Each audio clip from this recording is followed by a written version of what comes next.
हाय दोस्तों, welcome to another episode of 4 vlogs. This is me और host Nitin. तो guys, Himalayan 450 के रिव्यू के बाद बहुत सारे लोगों की रिक्वायरमेंट या डिमांड कह सकता हूँ आ रही थी लगातार मुझे कि दोनों गाड़ियों का कंपैरिजन करके बताइए कि पुरानी हिमालयन वर्सेस नई हिमालयन। तो देखो, आज इसके ऊपर कर लेते हैं पूरी बात, लेकिन अगेन कंडीशन तो वही रहती है जो आप कभी फुलफ़िल नहीं करते हो। चैनल सब्सक्राइब करो भाइयों, लाल बटन दबाओ, मारो पीटो तोड़ दो, बस क्लिक हो जाना चाहिए, ठीक है। तो आओ शुरू करते हैं बिना किसी देरी के।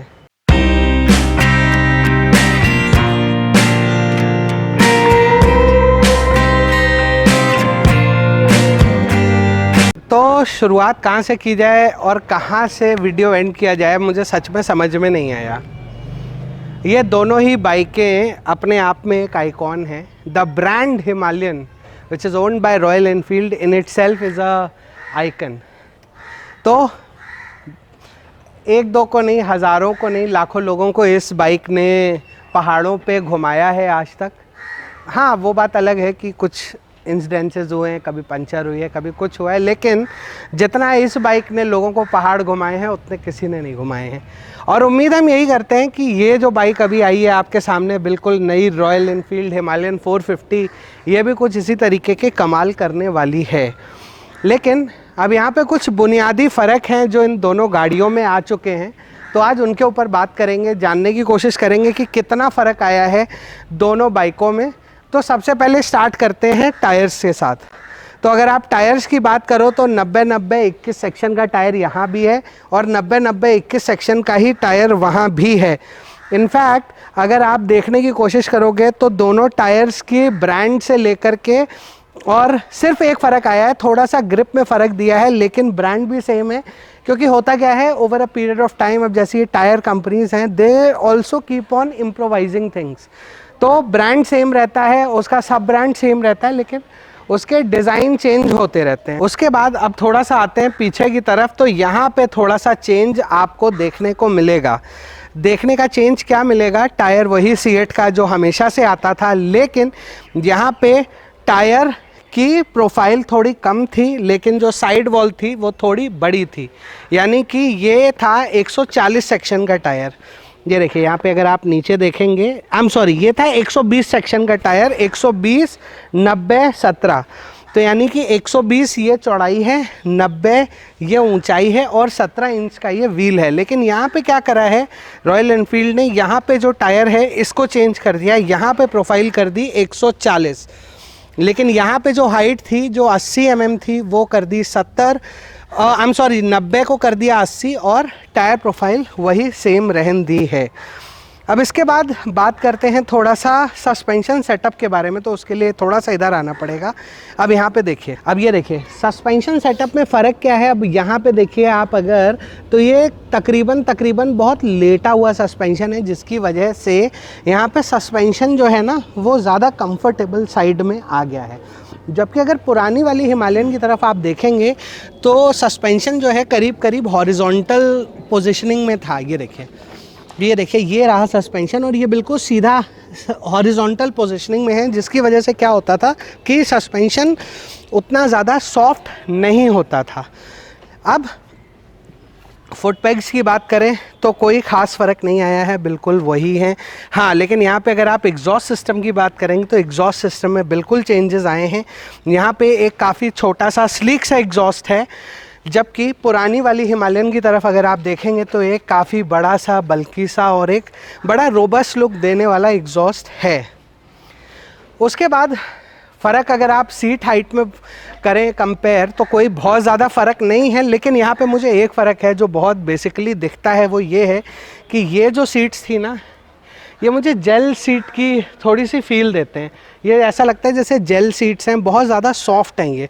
तो ये लॉन्ग राइड पे मुझे लगता है कि ये डेफिनेटली बेहतर थी एज़ कम्पेयर टू अभी जो करंट वाली आई है। अब आप इसको देखो तो थोड़ी सी हार्ड है। तो शायद मुझे लगता है कि अगर वो वाली सीट्स यहाँ लगी होती तो शायद मज़ा कुछ और होता। उसके बाद थोड़ा सा पीछे आते हैं तो ये देखिए यहाँ पे सेम वही चीज़ें जो हिमालयन में थी वो रिटेन करी हैं, लेकिन थोड़ा सा डिज़ाइन अलग है, थोड़ा सा लुक अलग है। पीछे यहाँ पे जो ब्रेक लाइट होती थी, जो यहाँ पे होती थी टिपिकली, वो यहाँ से हट गई है, वो आ गई है इंडिकेटर्स में, जबकि अभी वहाँ पे इंडिकेटर्स और ब्रेक लाइट पुरानी वाली में वहीं आते हैं जहाँ पे आते थे। फ्यूल टैंक की अगर हम बात करें तो फ्यूल टैंक अब इसकी कैपेसिटी जो है वो 2 लीटर के तकरीबन बढ़ा दी गई है पुरानी वाली हिमालयन से, जिसकी वजह से बेनिफिट आपको मिल जाता है कि आप लंबा जा सकते हो। उसके बाद अब आ जाते हैं इसके एक मेजर फ़र्क की तरफ। जो एक मेजर फ़र्क है इसमें वो ये है कि ये लिक्विड कूल्ड इंजन है। ये देखिए यहाँ पे अगर आप देखें तो ये यहाँ पे इसमें लगा हुआ है रेडिएटर आगे, और रेडिएटर के साथ ये देखिए यहाँ पे ये अंदर फ़ैन भी लगा हुआ है। तो ये जो है ये लिक्विड कूल्ड है, यानी कि इसके अंदर कूलेंट है। और अगर आप ये वाली देखें तो ये आपकी ऑयल कूल्ड है। ये पुरानी वाली हिमालयन ऑयल कूल्ड होती थी। अब ये देखिए, अब इसके पीछे क्यों ऐसा किया गया, उसके पीछे भी आपको एक रीज़न है, वो दिखाता हूँ। एक्चुअली दिखाऊंगा तो आप समझ पाएंगे, तो मैं कैमरामैन से रिक्वेस्ट करूँगा ज़रा इधर आ जाएं। अब इस गाड़ी में लिक्विड कूल्ड क्यों है और उसमें ऑयल कूल्ड क्यों है, इसके पीछे का सबसे बड़ा रीज़न है ये देखिए। अब यहाँ गाड़ी में स्टार्ट करता हूँ, चेंज करता हूँ इसके आरपीएम मीटर को। अब आप ये देखिएगा यहाँ पे आरपीएम कहाँ तक जाएंगे।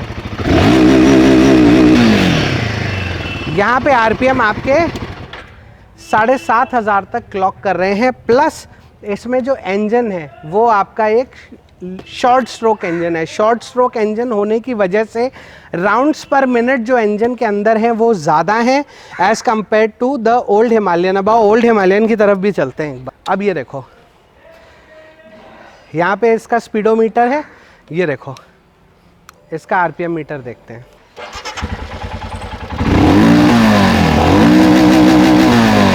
देखिए अब अगर आप यहाँ पे देखें तो यहाँ पे इंजन 7,500 राउंड्स पर मिनट तक जाता है, सेम उसी की तरह। लेकिन अब इसमें फ़र्क ये है कि यहाँ पे लॉन्ग स्ट्रोक इंजन है, यानी कि इसका जो बोर और स्ट्रोक है वो ज़्यादा है, तो पिस्टन का ट्रैवल टाइम ज़्यादा है। तो उसकी वजह से क्या है कि मल्टीपल राउंड्स इसमें नहीं हैं, जिसकी वजह से ये इंजन आपको लॉन्ग रन में टॉर्क और लो गियर में लो एंड टॉर्क जिसे कहते हैं वो ज़्यादा प्रोवाइड करेगा। लेकिन वहाँ पे हिमालयन 450 आपको लो एंड में टॉर्क कम प्रोवाइड करेगी। लेकिन जब आप इसे हाई गियर्स में रेव करेंगे तो हाई गियर में रेविंग के दौरान ये गाड़ी आपको पहले से ज़्यादा स्पीडी फील होगी, पहले से ज़्यादा पंचियर फील होगी, और आप कह सकते हैं कि ये आपको टॉप स्पीड ज़्यादा देगी। लेकिन अगर आप टॉर्क की बात करें मेरे से स्पेसिफिकली, तो जो टॉर्क आपको इसमें मिलेगा वो टॉर्क, हालांकि देखिए I am not talking about the number specs में वो बाइक इससे बहुत ज़्यादा है, लेकिन फ़र्क जो है वो लॉन्ग स्ट्रोक और जो शॉर्ट स्ट्रोक का फ़र्क है वो आपको डेफिनेटली देखने को मिलेगा। विंडशील्ड जो है वो थोड़ी छोटी हो चुकी है as compared to the old Himalayan की विंड स्क्रीन काफ़ी बड़ी थी। ये जो मीटर कंसोल है ये आपको बहुत ही ज़्यादा इंफोटेनमेंट से भरपूर है। जो कुछ आप प्रैक्टिकली सोच सकते हैं, ABS ऑन, ABS ऑफ, उसके बाद आपका ट्रिप की डिटेल्स, डिस्टेंस टू एम्प्टी, उसके बाद यूज़र इंटरफेस, गूगल मैप्स, जितनी भी चीज़ें आप सोच सकते हैं वो सब कुछ इस एक इकलौते कंप्लीटली डिजिटल मीटर के अंदर आपको इंटीग्रेट करके दे दी गई हैं। जबकि अगर आप इसी की जगह पे देखें हिमालयन की तरफ, तो आपको यहाँ पे जो पुरानी हिमालयन में जो आपको मीटर कंसोल मिलता है ये काफ़ी बड़ा मिलता है, और इसमें हर एक चीज़ जो ना थोड़ी अलग अलग डिफाइंड है। तो जो लोग टेक सैवी हैं और जिनको टेक्निकली चीज़ें बहुत मज़ेदार लगती हैं तो उनको तो ये मीटर बहुत शानदार लगने वाला है। लेकिन जो बड़े सिंपलिस्टिक लोग हैं, जिन्हें बहुत सिंपलिस्टिकली चीज़ें देखने का शौक़ रहा है, उनके लिए कहीं ना कहीं पे ये थोड़ा सा टेक्निकली चैलेंजिंग होगा, at least for a few days.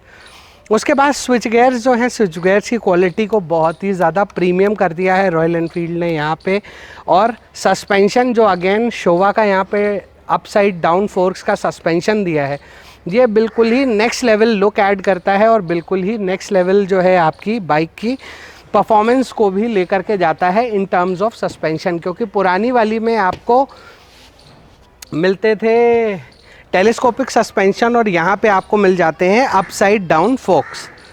अगर आप ग्राउंड क्लियरेंस की बात करें तो दोनों बाइक्स में कोई ख़ास फ़र्क नहीं आया है। दोनों में प्रैक्टिकली अगर ग्राउंड क्लियरेंस आप देखना चाहते हैं तो ये देखिए, मैं आपको यहाँ से दिखाता हूँ बैठा करके कि प्रैक्टिकली इन दोनों बाइक्स में ग्राउंड क्लियरेंस में कितना फ़र्क पड़ा है। तो आप ये देखो, इस तरीके से देखो कि ये देखिए यहाँ पे आप देख सकते हैं कि ग्राउंड क्लियरेंस है ये न्यू हिमालयन की। और अगर हम इस कैमरे को थोड़ा सा और नीचे ले जाते हैं, ये देखिए, तो यहाँ पे ये देखिए दोनों बाइक्स का, ये देखिए आप देख सकते हैं करीब करीब ग्राउंड क्लियरेंस दोनों बाइक्स का वन एंड द सेम है।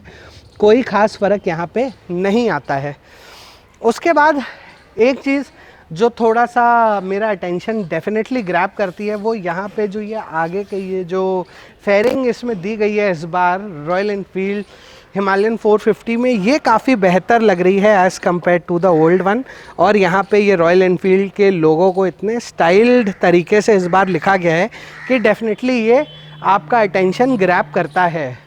और last but not the least, यहाँ पे ये जो आप देख सकते हैं इसमें आता था हमेशा की तरह हैलोजन बल्ब और अब इसमें आ चुका है एलईडी इंटीग्रेशन।